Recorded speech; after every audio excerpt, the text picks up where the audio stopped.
এ ঠাকুরপুর গ্রামবাসীরা, ও মহল্লার ভাইরা, যুবকরা, পদ্মাড়ালের মারা, ও বৃদ্ধ বাবারা, যারা এখনো দোকান বসে বসে আছো, যারা এখনো বাড়িতে বসে আছো, আমি প্রত্যেককেই অনুরোধ করব, আপনারা দুনিয়ার গুনাহের থেকে বিরত থেকে এই আল্লাহর কোরআনের বাণী শোনার জন্য, নসিরের বাণী শোনার জন্য, এই জান্নাতের বাগান আসার জন্য আমি প্রত্যেককেই অনুরোধ করব। কারণ আপনি আমি দুনিয়া একদিন ছিলাম না, এখন আসি, একদিন থাকবো না। আপন দেশে ছিলাম রে মন, দেশে তো থাকবো না। দেশের মানুষ দেশে যাব, থাকতে তো আর পারবো না। যতই চেষ্টা করি, যতই ফিকির করি, যত অর্থওয়ালা হই, যত টাকাওয়ালা হই না কেন, এই দুনিয়ায় কিন্তু থাকা যাবে না। দুনিয়ায় কেউ থাকতেও পারেও নাই, আমরাও থাকতে পারবো না। সাত মুলুকের বাদশা ছিল বাদশা শাহ সেকেন্দার, সব রাখিয়া চলে গেলেন কবর মাজার। আরে কত ধনী লোক ছিল, কত টাকাওয়ালা লোক ছিল, যমুনা গ্রুপের মালিক, কোটি কোটি টাকার মালিক। ডাক্তারদেরকে বলো, ডাক্তার সাহেবরা, আমার এই রোগ ভালো করে দেন, সমস্ত সম্পদ আপনাদের নামে লিখে দেব। কিন্তু কেউ পারছেনি। কোন ডাক্তার পারছে? কোন ডাক্তার পারে নাই। এজন্য বাবারা ও যুবক ভাইরা, আমি আপনাদেরকে অনুরোধ করব, আসেন এই আজকের মাহফিল এমনও হতে পারে আপনার জন্য, আমার জন্য বড় কামিয়াবি, পরকালে জান্নাতের একটা ওসিলা হইতে পারেন। কন্যা সুবহানাল্লাহ। এজন্য আপন দেশে যাব রে মনে, দেশেতে থাকবো না। দেশের মানুষ দেশে যাব, হাজার চেষ্টা করলে দুনিয়ায় থাকা যাবে না। কথা ঠিক কিনা? আরে নদীর কুল নাই, কিনারা নাই, নাই তো দরিয়ার পানি। ওরে মাঝি মাল্লা বৈঠা নাই, ওরে কেমনে যাইব বাড়ি? ও আল্লাহর বান্দারা, ও যুবক বাবারা, ও বৃদ্ধ বাবারা, ও পদ্মার মারা, দিলের কান্ডা লাগাইয়া শোনো। আরে দুনিয়ায় নদী পার হইতে গেলে নৌকা লাগে, লঞ্চ লাগে, ফেরি লাগে, স্টিমার লাগে। জান্নাতের ফুলসিরাতের রাস্তা পার হইতে নেকি লাগবে। ওই নেকি ছাড়া জান্নাতের ফুলসিরাতের রাস্তা পার হওয়া যাবে না। এজন্য আজকে নেকি কামাই করার সময়। ও মা, ও যুবক ভাইরা, জন্মের পর থেকে শুধু গুনাহ করলা, শুধু গুনাহ করলা। এই মুহূর্তে তোমার যদি মরণ হয়ে যায়, তোমার কি উপায় হবে? একটু কি চিন্তা করছো নিরে বাবা? এজন্য আমি রিকোয়েস্ট করবো, অনুরোধ করবো, ও যুবক বাবারা, ও বৃদ্ধ বাবারা, দুনিয়াদারি ছাড়িয়া, ঘর বাড়ি ছাড়িয়া আসো, আসো আজকের মাহফিলে আসো। তওবা করো, গুনাহ মাফ করাও। দুনিয়াও শান্তি, তোমার আখিরাতেও শান্তি। এই জন্য আল্লাহ বলেন, তোমরা ভয় করো, ওই দিনকে ভয় করো যেই দিন কারোর সুপারিশ করা হবে না, সুপারিশ করলে গ্রহণ করাও হবে না। হাসরের মাঠ খুব ভয়ঙ্কর, খুব কঠিন, খুব কঠিন। আল্লাহু আকবার। হাসরের মাঠ এমন কঠিন, আল্লাহ প্রত্যেকটা মানুষ দাঁড়ানোর জন্য তার পায়ের তলায় যেই পরিমাণ জায়গা, 1 ফুট জায়গা, ওই জায়গা পরিমাণ তার জন্য বরাদ্দ করা হবে। একদিন না, 2 দিন না, একাধারে 50,000 বছর দাঁড়াই থাকা লাগবে। আল্লাহু আকবার। আবহাওয়া কেমন, তাপমাত্রা হবে কেমন? আজকে 9,30,00,000 মাইল দূর থেকে সূর্যের আগুন তাপ আমরা সহ্য করতে পারি না, কিন্তু সেই সূর্যটা সৎ মাথার উপর আসবে, মাথার ঘুরে টক বাক করে ফুটতে থাকবে।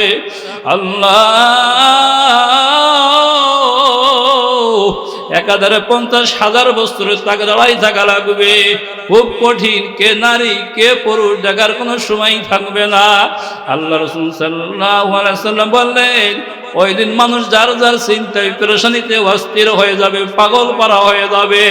আয়েশা রাদিয়াল্লাহু তাআলা আনহা কয়, ইয়া রাসূলুল্লাহ, ইয়া হাবিবাল্লাহ, ওই দিন নারী পুরুষ এক জায়গায় উলঙ্গ অবস্থায় কিভাবে থাকবে? মানুষের কি লজ্জা লাগবে না, শরম লাগবে না? আল্লাহর নবী কয়, আয়েশা, কিয়ামতের মাঠ এমন ভয়ঙ্কর মাঠ, এমন মুসিবতের মাঠ। আল্লাহু আকবার। কে নারী কে পুরুষ, কে কাপড় পরিহিত কে কাপড় ছাড়া, একজন আরেকজনের দিকে তাকানোর এই সময়, এই খেয়াল, এই মন মানসিকতা থাকবে না। আল্লাহু আকবার। প্রত্যেকটা মানুষ যদি চিন্তা করে হাসর মাঠে আমার দাঁড়ানো লাগবে, ওই মানুষের দ্বারা গুনাহ করা সম্ভব না।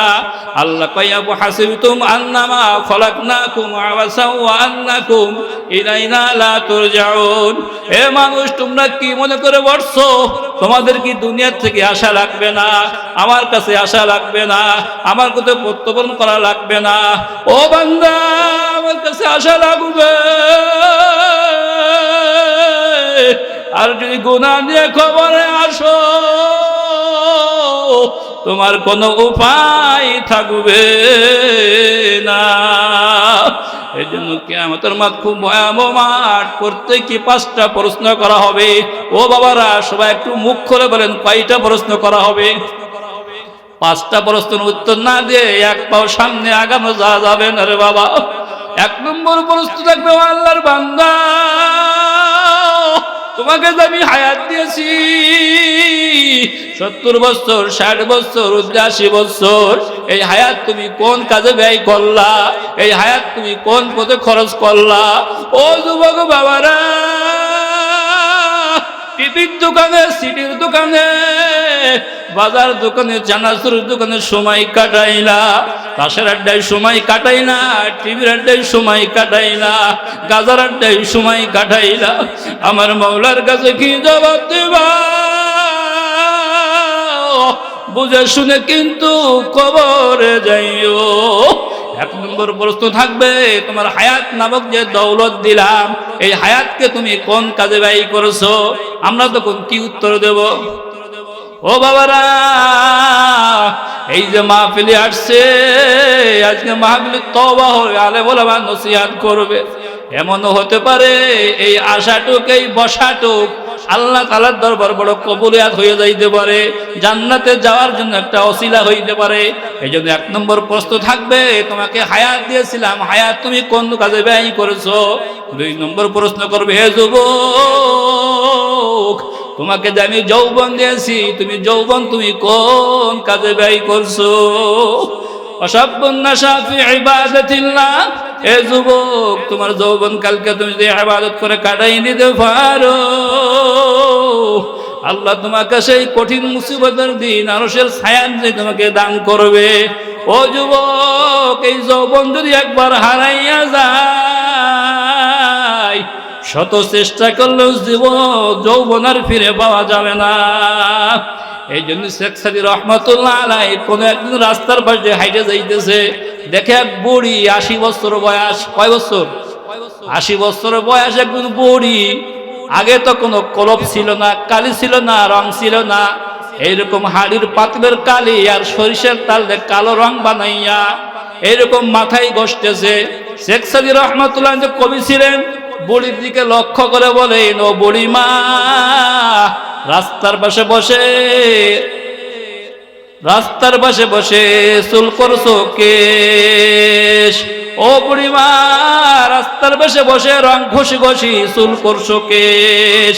কহিলাম, বুড়িমা, তোমার বুদ্ধি তো অনেক বেশ, কালো রং মাখাইলে হয়তো হবে কালো। তুমি যদি 70 বছর তুমি যদি মালিশ করো, তোমার পুজো তো হবে না ভালো। কথা ঠিক কিনা? এই সাদা চুল কালি মাখাইলে কিছু সময়ের জন্য, ক্ষণিকের জন্য কালো হবে, কিন্তু তুমি যে কুজো তুমি যদি সারা জীবন তোমার হায়াত পর্যন্ত ওই কুজোই তুমি মালিশ করো মলম দিয়ে, তোমার কুজো কিন্তু আর ভালো হবে না। এজন্য যুবক, ও যুবক, 2 নম্বর প্রশ্ন করবে, তুমি যৌবন কালকে কোন কাজে ব্যয় করছো? যৌবন কাল কোন পথে ব্যয় করছো রে যুবক? দেখতে দেখতে তোমার যৌবন শেষ হয়ে গেল। আগে ছিল চুল কাঁচা, এখন হয়ে গেল পাকা। আগে ছিল শরীর টাইট, এখন হয়ে গেল ঢিল। ও যুবক, তোমাদের হাতে ধরে পায়ে ধরে আসো, আসো এই মজলিসের ভিতরে আসো। 3 নম্বর প্রশ্ন থাকবে, তুমি কিভাবে কামাই করছো? 3 নম্বর প্রশ্ন কি?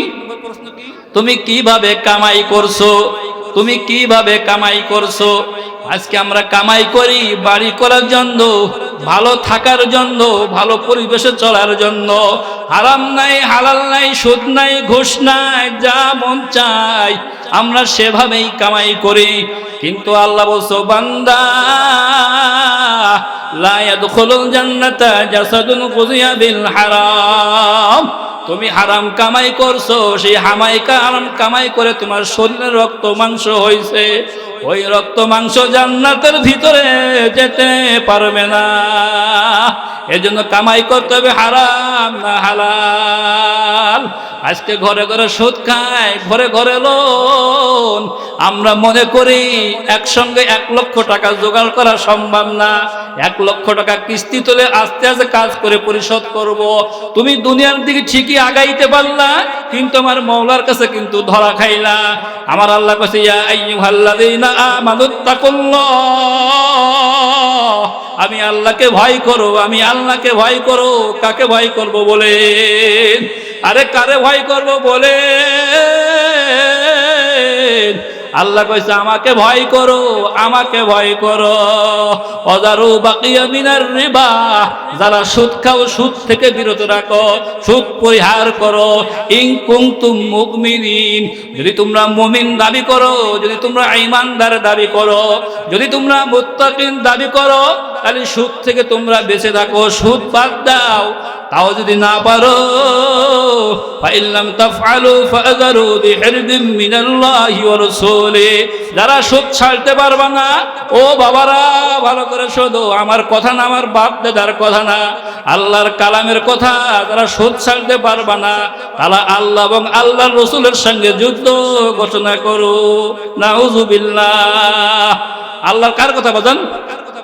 আল্লাহর কথা। আজকে আমরা সুদ নাই, ঘুষ নাই, হালাল নাই, হারাম নাই, কামাই করার জন্য পাগল। কিন্তু 3 নম্বর প্রশ্ন থাকবে কি, তুমি কিভাবে কামাই করছো? 4 নম্বর প্রশ্ন থাকবে, তুমি কোন পথে খরচা করছো? আমার মওলার দরবারে হিসাব দেওয়া লাগবে। আর একটু বলে যাই, তুমি কিভাবে কামাই করছো? ও বাবারা, যারা সুদ খাও, যারা সুদের কারবার করব, আল্লাহ রাসূল সাল্লাল্লাহু আলাইহি ওয়াসাল্লাম বলেছেন, লানা রাসূলুল্লাহ সাল্লাল্লাহু আলাইহি ওয়াসাল্লাম আকিলার রিবা ওয়া মুকিলা। যারা সুদ খায়, যারা সুদ দেয়, যারা সুদের কি করে, ঘটক সাজে, অনুরোধ করে, 3 নম্বর আল্লাহ বলছে সবাই একই বলে একই জাহান্নামে যাবে। তাদের প্রতি আল্লাহ রাসূলের লানত। আল্লাহ রাসূল সাল্লাল্লাহু আলাইহি ওয়াসাল্লাম একদিন স্বপ্ন দেখলেন, জিবরিল আলাইহিস সালাতু ওয়াস সালাম ওনাকে নিয়ে গেলেন। কিছু দূর যাওয়ার পরে দেখে নদীর ভিতরে নিয়ে যায়। আল্লাহ রাসূল সাল্লাল্লাহু আলাইহি ওয়াসাল্লাম জিজ্ঞাসা করলেন, ও জিবরিল, আমাকে তুমি কোথায় আনছো? ওই যে নদী, ওই নদীর ভিতরে রক্তের নদী, ফুজের নদী, ওই নদীর ভিতরে হাবুডুবু খাইতেছে, হাবুডুবু খাইতেছে। ওই মাঝখানের ব্যক্তি কিনারা আসার জন্য চেষ্টা করে, আবার পাথর নিক্ষেপ করে, কিনারায় আসার জন্য চেষ্টা করে, আবার পাথর নিক্ষেপ করে। আল্লাহর নবী কয়, ও ভাই জিবরিল, এই লোকটাকে? ওই আল্লাহর নবী, এই লোক তো কেউ না, এ হলো সুদখোর। সুদের অনেক গুনাহ, অনেক গুনাহ। সব থেকে ছোট গুনাহ নিজের মায়ের সঙ্গে জিনা করা। কন্যা, নাউযুবিল্লাহ। এজন্য আমি রিকোয়েস্ট করব, বাবা ও যুবক ভাইরা, বেশি কামাইয়ের দরকার নাই, ধনী হওয়ার দরকার নাই, বিল্ডিং এর মালিক হওয়ার দরকার নাই। ওয়ালা তামুতুন্না ইল্লা ওয়া আনতুম মুসলিমুন। খাঁটি মুসলমান হও, দুনিয়ার শান্তি বড় শান্তি না। আরে দুনিয়া ক্ষণস্থায়ী, আজ কালকে নাও থাকতে পারি। দুনিয়ার শুরু আছে, শেষও আছে, কিন্তু আখিরাতের শুরু হবে আর তো শেষ হবে না। এজন্য আখিরাতে ভালো থাকার জন্য দুনিয়াতে একটু ভালোভাবে চলতে হবে, ভালো করে আল্লাহর হুকুম রাসূলের তরিকা মানতে হবে। এই জন্য 4 নম্বর প্রশ্ন থাকবে, তুমি কোন পথে ব্যয় করছো? তোমার টাকা মসজিদে যায় না, তোমার টাকা মাদ্রাসায় যায় না, তোমার টাকা দিনই কোনো ভালো কাজে যায় না, তোমার টাকা যায় গান বাজনায়, সিনেমায়, যাত্রায়। আল্লাহ তাআলার দরবারে তোমার হিসাব দেওয়া লাগবে। এই জন্য আমরা টাকা কোথায় খরচ করবো? বাবারা একটু মুখ খুলে বলেন, কোথায় খরচ করব? 3 জায়গায় দান করলে, 3 জায়গায় খরচ করলে আল্লাহর দরবারে কোনো হিসাব দেওয়া লাগবে না। কয় জায়গায়? 1 নম্বরে তোমার পরিবারের জন্য, ফ্যামিলির জন্য যত খরচ করবে তোমার কোনো হিসাব দেওয়া লাগবে না। আজকের সমাজে নিজের বিবির ভালো পোশাক নাই, নিজের ঘরে কোনো খাবার নাই, কিন্তু প্রেম প্রীতি কইরা বান্ধবীর জন্য সুন্দর কাপড়, সুন্দর খাবার। কথা কি ভুল বললাম না ঠিক বললাম বাবা? এজন্য পরিবার যদি খরচ করেন আল্লাহ তাআলার দরবারে আপনার হিসাব দেওয়া লাগবে না। 2 নম্বরে কোরআন জিন্দা করার জন্য, জিহাদের জন্য, দিন প্রতিষ্ঠার জন্য, কোরআনের আইন দুনিয়াতে বাস্তবায়ন হওয়ার জন্য আপনি খরচা করেন, আল্লাহ তাআলার দরবারে হিসাব দেওয়া লাগবে না। ও যুবক বাবারা, ও মুরব্বী বাবারা, এই মাহফিল থাকবে, মসজিদ থাকবে, মাদ্রাসা থাকবে। মসজিদ থাকবে না, মাদ্রাসা থাকবে না, দিন মিটে যাবে। এই জন্য দিনকে জিন্দা রাখার জন্য তুমি দান করো। ওই দানটা তোমার জন্য, আমার জন্য নাজাতের ওসিলা হয়ে যাবে। পান্না সুবহানাল্লাহ। 5 নম্বর প্রশ্ন থাকবে কি? তুমি যেই পরিমাণ জানতা ওই পরিমাণ তোমার আমল ছিল কিনা একটু হিসাব দাও। এইখানে তো আমরা শিখে যাব। আজকে আমরা বড় বড় মিক্সার দিই। আল্লাহ কইছে লিমা তাকুলুনা মা লা তাফআলুন। যেটা তুমি নিজে আমল করো না ওইটা তুমি বলতেও যাও না। আজকে বাংলাদেশে বিভিন্ন আলেম ওলামা, আমি সবার কথাই বলবো না, কত আলেম ওলামা আছে কাজে আর কামে কথাই কোনো মিল নাই। এজন্য কিতাবের ভিতরে পড়ছি, পীর সাহেবের হাতে থাকবে মধু। কি থাকবে? পীর সাহেবের হাতে থাকবে মধু, ভক্তরা তার শ্রোতারা সুস্থে থাকবে। আর শ্রোতাদের হাতে থাকবে পায়খানা, পীর সাহেব সুস্থে থাকবে। জিজ্ঞাসা করবে কারণ কি? উনি তো আমাদের পীর, উনি তো আমার উস্তাদ, উনি তো আমার মুরব্বী। আজকে উনি পায়খানা কেন খায় আর শ্রোতারা কেন মধু খায়?